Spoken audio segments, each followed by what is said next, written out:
There's been a lot of talk since the Oscars about visual effects. Lots of people, myself included, have turned our avatars green and all that. Now I should warn you, the views that I express in this may well piss a lot of people off. A lot of you watching this, by the time you get to the end of it, if you don't switch it off in the meantime, may be horrified at what I'm about to say. Because I've been taking a close eye on this whole situation for a long time. Those of you that have watched these screencasts for a long, long time, I've been banging on about this for 5 years, right? And nobody listened. I wasn't the only person. I was told I was talking absolute crap. But, as with anything in life, people usually don't believe something until they experience it. And what happened at the Oscars was absolutely fucking terrible. Now, Rhythm Hughes did a fantastic job. Without them, there is no fucking film. Now, my little message, should Mr. Anley ever see this video, which is debatable, that's doubtful, isn't it? But my message is this: you truly are an ignorant fuckwit. Because while writers and directors come up with these wonderful universes in the head, that's as much use as a chocolate tea cosy without people to turn it into reality. And I'm quite aware that writers and directors love to think that they are the only people who are capable of making their vision, and it's all down to them. But you can look at something like Star Wars. Vast areas of that were created by the creators working on it. Where would it be, without some of the big names? So, to take credit and not even mention by name a company that's going under due to the double dealings of the effects industry is bad. Now, while it's beyond the scope of this to go into the details of why the whole situation, the bidding process, etc., is fucked up, which I would like to do at some point because there's so much in it and it's such a long and involved thing, I would urge you all to read up on it. Before you start turning avatars green, learn what the hell you're actually agreeing to. Okay? Now, here's my position. Now, yes, effects artists get a raw deal. But what concerns me is the following. And I've got my browser open here, and I'm going to pull a few quotes to justify what I'm about to say. This has been hijacked, or starting to be hijacked for quite some time, by LA, right? By the artists and studios in LA, FX studios. Now, I do not give a flying fuck about LA. You cannot put the genie back in the bottle. You can't insist that we want to take all the work off everybody else and have it all in LA. It doesn't work like that. Tough, right? Let me illustrate a few quotes from some very important people who should know about it. Now, Mr. Phil Tippett, who you all know Phil Tippett, right, comes out with Hollywood, our last great homegrown export is going the way of the dinosaur. And then he goes on taking work to subsidised territories, thus forsaking all of us in California who reinvented what we call visual effects. Yeah, well, what about the rest of the fucking world that did some rather revolutionary stuff as well? You know, it makes me mad when I see that. Yes, he's a very talented dude, I'm not taking it away from Phil Tippett, but yeah, you know what I mean? It's kind of them, the whole of visual effects is all down to LA. Now, there is a nice bit on an interview on IO9. And it goes on, and let's see if I find it. Scott Ross. Visual effects companies are currently effectively funding feature films while set within project margin. And in the end, he says, at Sunday's Pro, many in the VFX community were calling for an end to foreign films as reasons profit sharing. You know, now, it then goes on. The same as this VFX soldier, who I call VFX fuckwit, because he really does have his own little agenda going on if you read carefully.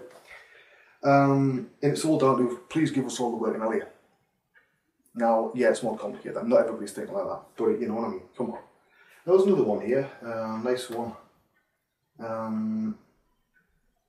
Where it's going on and on. Who said this now? I'm just going to find who said it. Bill Westenhofer. And it's going on the same thing. And you've got this open letter from VFX Soldier. Hollywood is not the visual effects industry. It does not begin and stop with LA. Now, we might think that if you live in LA, but trust me, there's a lot of tiny firms around the world, and some of them are doing some pretty damn good fucking work. What I take exception to is when this is being hijacked for people by their own agenda. I don't have an agenda. If you want to call my agenda, this is about everybody. And to be quite honest, nobody's in the right. Let me explain that. I'm trying to watch the time here because this will cut off in 10 minutes. Now, the studios, when Mr. Angley says, I'd like to play less, I suppose what he's sort of trying to get at is it's expensive, right? Now, if you have, like, I'm a 3D lead, working on a film for Steve scene, whatever it is. Now, when you look at the budgets, it's easier to run a very small, highly optimized unit than it is a big firm, whether it's DNEG, ILM, Rhythm Hughes, wherever, right? Because the moment you get more than, I don't know, 40 people, you need more managers. And then managers for the managers and more department heads and blah, blah, blah. And you end up with a shed load of people. Now, if you've ever tried to see 20 people sitting at a party and you want to order up for pizza, right? And everybody's got to agree on one pizza, it doesn't happen, does it? That's the same thing that happens in the effects house a lot of the time. And you'll always have the interpersonal dynamics where this guy doesn't get on with this guy and, you know. So, larger companies may not be the best way to do things. Now, if it went the way the film companies want and you would reduce it down to, I don't know, where ILM, Pixar, DNEG, you know, that sort of list, maybe 4 or 5 companies. The trouble is, everything's going to start to look the same. Do we really want that? Does film want that? I don't know. As an artist, I would like to see a film and have something different. But, yes, while I support VFX artists, and while I realise what I'm saying here is going to piss a lot of people off, there are faults on all sides. The studios need to start realising where their bread is buttered. If you are currently producing the fashion for high quality visual effects with a lot of shots, hundreds of shots, then do not be surprised when people start saying, we don't want to work so fucking hard that we're going to die of exhaustion. Is it right that companies go under when they win an Oscar? No. Is it right that an artist can come up with a revolutionary way of doing an asset or dealing with something that saves hundreds of thousands of dollars, and yet at the end of the project it's, well, see ya, fuck off, and that's it, you're disposable? Artists are not technicians. Now, I've said many times that artists are at a studio, whether it's a game studio or an effects studio, you're closer to working at McDonald's than you are to Michelangelo. Or even Michelangelo had his art director, you know, the Pope.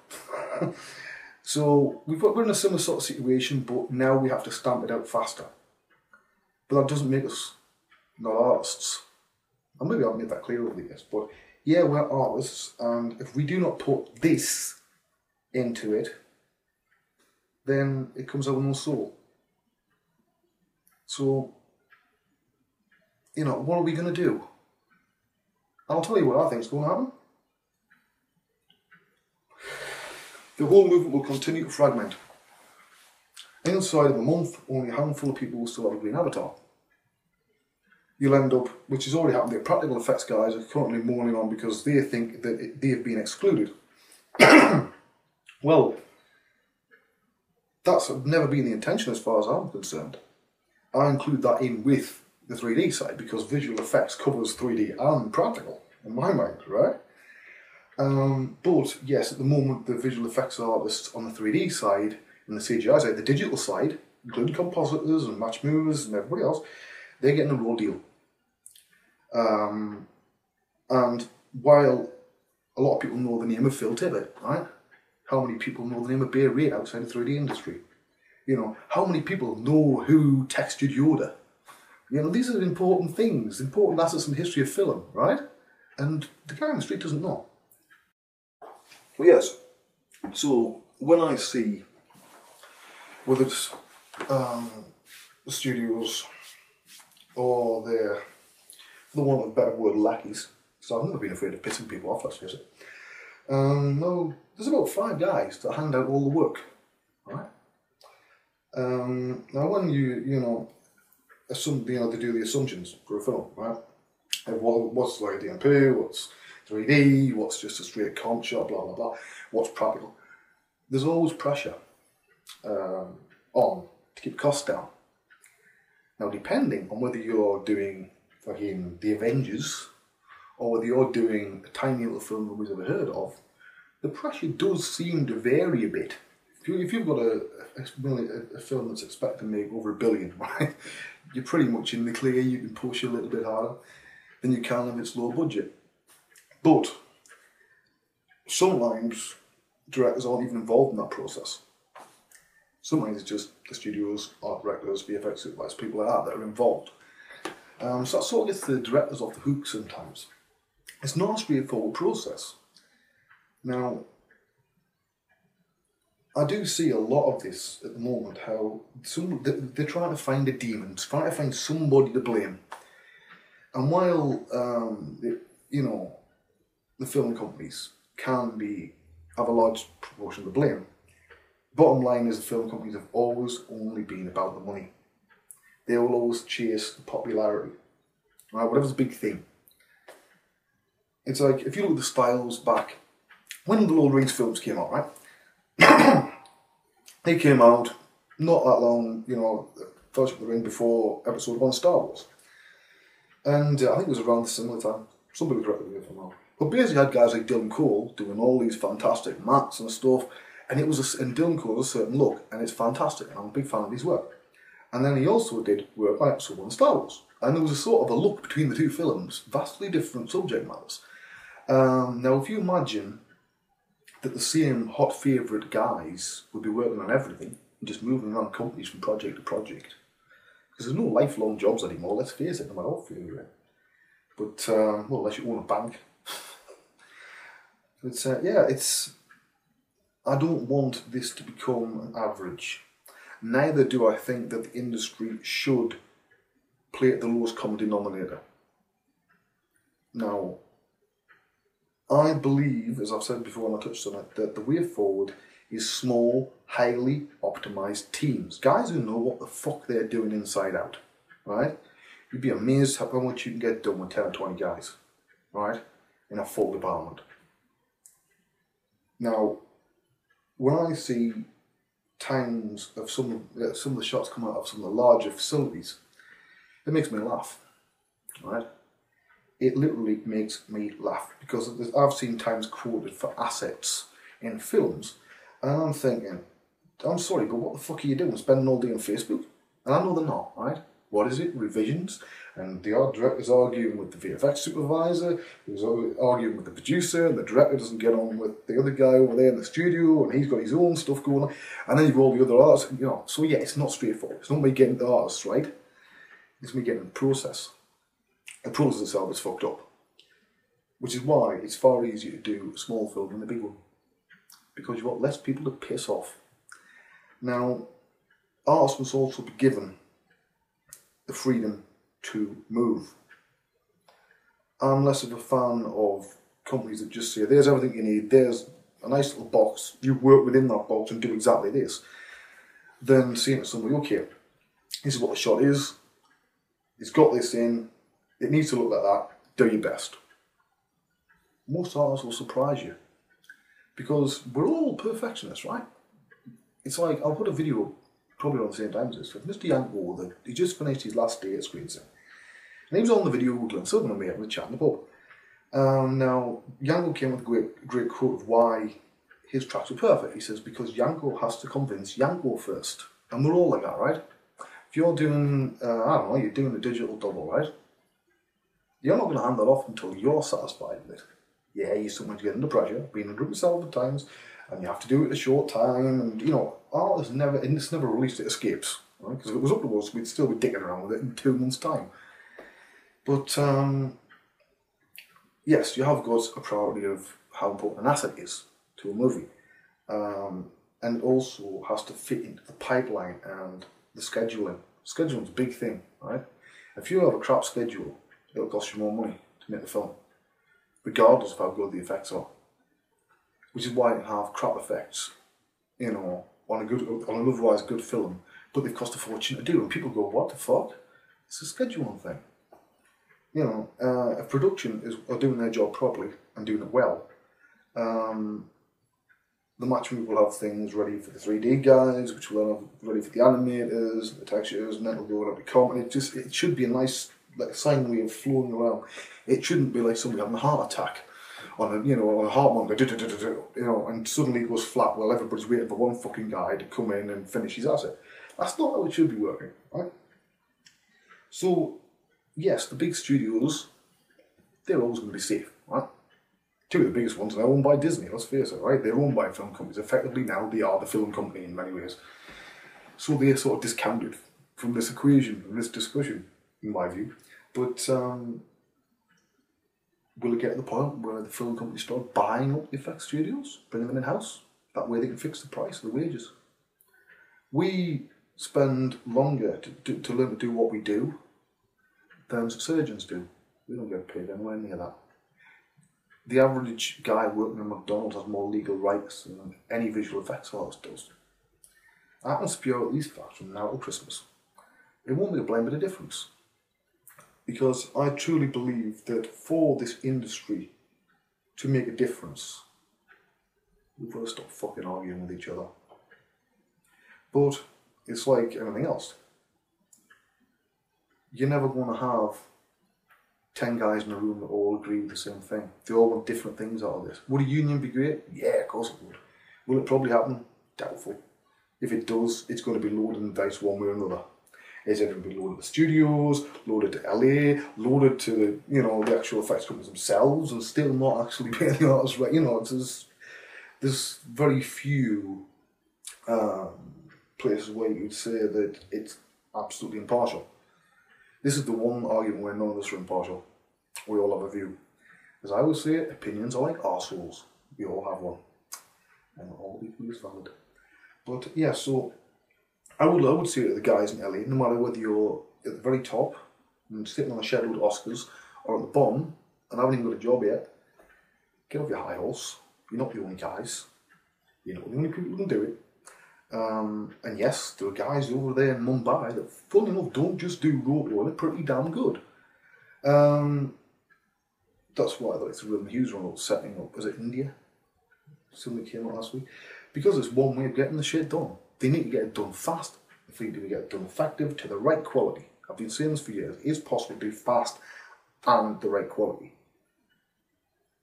Now, we shouldn't be worrying about the guys in the middle of the effects industry. We need to be in at the top end, as harsh as it sounds, not the guys at the bottom. If you're at the bottom, you need to work your fucking arse off to get as near the top as you can. It's the only way you're going to have any sort of guarantee. And even then, it's not a walk in the park. So anyway, that is my, as I say, my opening salvo. And this is where I stand. Although, you know, my avatar went green and all that like everybody else, there's been more of that, you know. I've been talking about this for quite a while, and I've got my own views on it. And the fact that I brought this up before anybody else, as far as I know, I think it gives me the right to have a different point of view on this. So please realise we need to pull together, not apart. And please don't put somebody who is a puppet of the LAFX studios in charge of this. Because you know what? As soon as they get what they want, we won't see any work anywhere else. They'll want all the best stuff. We'll just get the overflow. They usually must think we're fucking idiots, you know. But yeah, or we can all go back to arguing and nothing will get done. The only way anybody wins is compromise. Everybody is going to have to lose out as well as gain. Are you prepared to do that? Are the studios prepared to do that? Are the effects houses prepared to do that? That's what we need to be asking. The only way anything is going to get done here is if we all stop trying to pull this in our own little directions of what we think this fucking means. For any solution to even be remotely fucking possible, and let's be honest, it's only a 1 in a freaking 1,000 chance this is ever going to come off, you know, and achieve anything. We're going to have to stop arguing.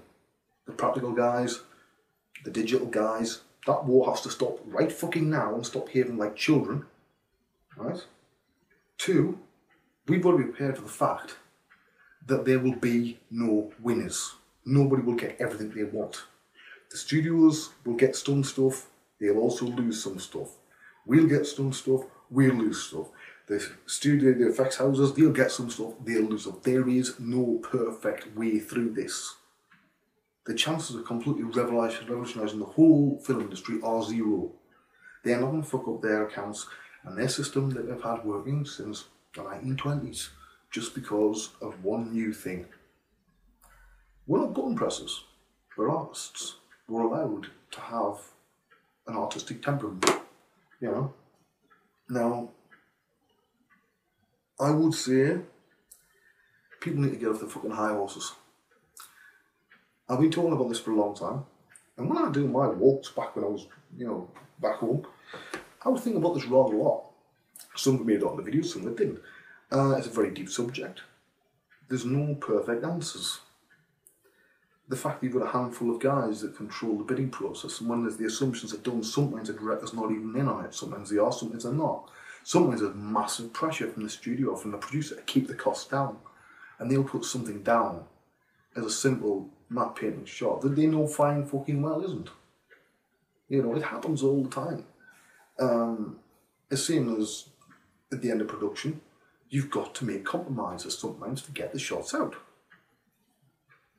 So in a way, this is like making a film.